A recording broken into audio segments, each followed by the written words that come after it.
छचिंद्रार जदि सबुबले गोटे प्रकार भजा बा किंबा राई बनाउछंती गोटे थर एहीपरी छचिंद्रा आलूर तरकारी बनातु एते स्वादिष्ट लागिबो। छोट पिला माने तो छचिंद्रा खाइ पई पसंद करंतिनी, समस्ते खुशी रे खाई नेबे। नमस्कार, प्रतिदिन रोषेई को आपण मानकु अनेक अनेक स्वागत। आपण मानकु अनुरोध रहिला जदि चैनल रे नुवा अछंती प्लीज चैनल को सब्सक्राइब कर नेबे, ता सहित वीडियो को प्लीज गोटे लाइक करिवे। छचिंद्रार ये रेसिपी बनवाई प्रथमे मु दुईटी छचिंद्रा नहीं, जेहेतु छचिंद्रार चोपा टिके पतला थाए से छुरीर पछपटे जदि पनिकी काटुंट पनिकीर पछपटे एमती कौन करे ना तो चोपा गोटे छड़े नेबे। छड़े नहीं सारा पर ता आगपट और पछपट को टिके टिके काटी नेबे। आपको आपण यूज करेनि। एबे आमे कौन करे ना छचिंद्रा को प्रथमे दुई फाड़ कर काटी नबा। काटी नहीं सारा पर मु आउ थरे दुई फाड़ कर नौची। जदि आपण को मंजी टिके पाचला टाइप रो हेई जाइथिबो ताले मंजी को काढ़ी नेबे। एमती छोट छोट पीस रे काटी नेबे। आपको गोटे साइड रे रखी नबा। एपटे गोटे कड़ाई बसैची, कड़ाई रे किछि तेल देई दबा। तेल गरम हो गला पर अल्प टिके जीरा दे दउची। 4 ରୁ 5टी रसुण को मुठी छेचिकी दे दउची। देखिबे रसुण देबे टेस्ट भल आसीबो। रसुण दे सारला पर आको आमे कोन करबा ना जस्ट टिके भाजी नबा। भाजी नहीं सारला पर एठी गोटे मीडियम साइज रो पियाज को पूरा फाइनली चॉप करी नेइथिली। पियाज को दे देबी। पियाज को दे सारला पर फ्लेम को मीडियम टू हाई रखिबा। मीडियम टू हाई फ्लेम रे पियाज को जस्ट 1 ରୁ 2 मिनिट भाजी नेबे। जेमती सालो फ्राई होए ना सेही परी एठी भाजी नेबे। भाजी नहीं सारला पर मु दुईटी मीडियम साइज रो आलू को चोपा छड़ेकी मीडियम पीस रे काटिक दे दउची। आलू को दे सारला पर आलू और पियाज को जस्ट 1 मिनिट पई भाजी नेबे। भाजी नहीं सारला पर आलू सिझिया पई फ्लेम को लो टू मीडियम करिवे। लो टू मीडियम फ्लेम रे कवर करके 4 ରୁ 5 मिनिट छाड़ी देबे। 5 मिनिट हो गलानी मुझे कवर काढ़ी नौची। देखि पारुथिबे आलू पाखापाखि 50% सिझी जाइए।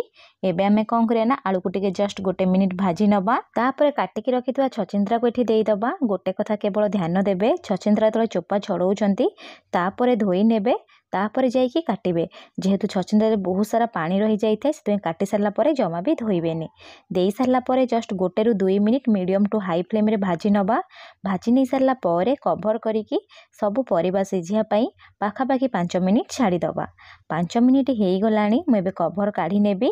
छचिंद्रा रो बहुत सारा पानी बाहरता ता भीतर आलू मध्य भल से सिझी जिवो। एबे 1 मिनिट प्रथमे आमे कोन करे ना आकु टिके भल से भाजी नबा।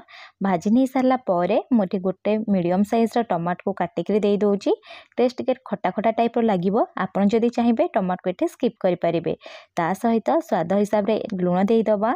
लूण दे सारला पर एठी आमे कौन करबा ना लूण को परिबा सहित बहुत भल से टिके मिसेई नबा।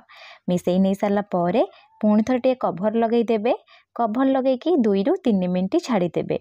जेहेतु आमे एठी टमाटो यूज करिजे परिया मध्य आउ टिके सिझिबार अछि सेतमे 2 ରୁ 3 मिनिट छाड़ी देइथिली। तापर कवर काढ़ी नेबी। आ देखि पारुथिबे सब परिबा 80 ରୁ 90% हबो सिझी गलानी। एबे आमे कोन करबा ना फ्लेम को लो रखिबा। लो फ्लेम रे किछि सुखिला मसला यूज करिबा।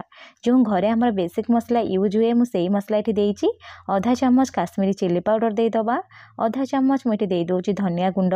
ता सहित कलर पाई अल्प टिके हळदी गुंड दे दबा। एतिकी जिंस दे सारला परे फ्लेम को सेमती लो रखिबे। लो फ्लेम रे पाखापाखि 2 ରୁ 3 मिनिट सुखिला मसला को कौन करिवे ना परिबा सहित टिके कसी नेबे। कसी नहीं सारला परे सुखिला मसला सिझिया पई एठी 4 ରୁ 5 चम्मच प्रथमे कौन करिवे ना पानी दे देबे। पानी दे सारला पर एठी आपण कौन करे ना आकु टिके भल से मिसेई नेबे। मिसेई सारला पर एठी कवर लगई देबे। कवर लगई की फ्लेम को मीडियम रखिबे। मीडियम फ्लेम रे 2 ରୁ 3 मिनिट छाड़ी देबे।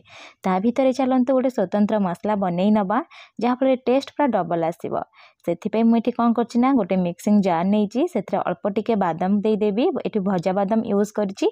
आपण चाहिले केवल एठी बादाम नै परिबे नले केवल पोस्त मध्य नै परिबे। मु एठी 2टा को नेइछि। ता सहित 2टी कंचा लंका देकी चिकन से ग्राइंड करी आनिबा। ए मसलार पेस्ट देबे। देखिबे टेस्ट भल आसीबो। जदि आपन के 2टा किछि भी पसंद हुए आपण ए मसला टोटली स्किप करि परिबे। देखि पारुथिबे 3 मिनिट हो गलानी मुठी कवर काढ़ी नौची। एबे आमे कोन करिया ना आकु प्रथमे 1 मिनिट पेमते कसी दबा। कसी नहीं सारला परे लास्ट को एठी आमे कोन करिया ना जो पोस्त और बादाम को आमे बाटिकी रखिथिले सेही मसला रो 1 ରୁ 2 चम्मच एठी देई दबा। अधिक एठी यूज करिबेनी नले टेस्ट पूरा चेंज हो जिवो। सेते 2 चम्मच देबे।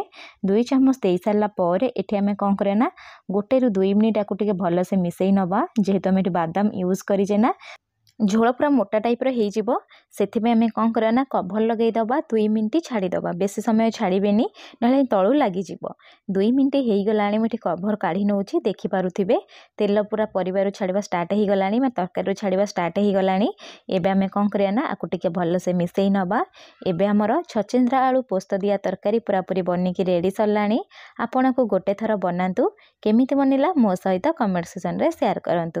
वीडियो पसंद आसले लाइक करेंगे पुणी देखा नेक्स्ट वीडियो रे। धन्यवाद।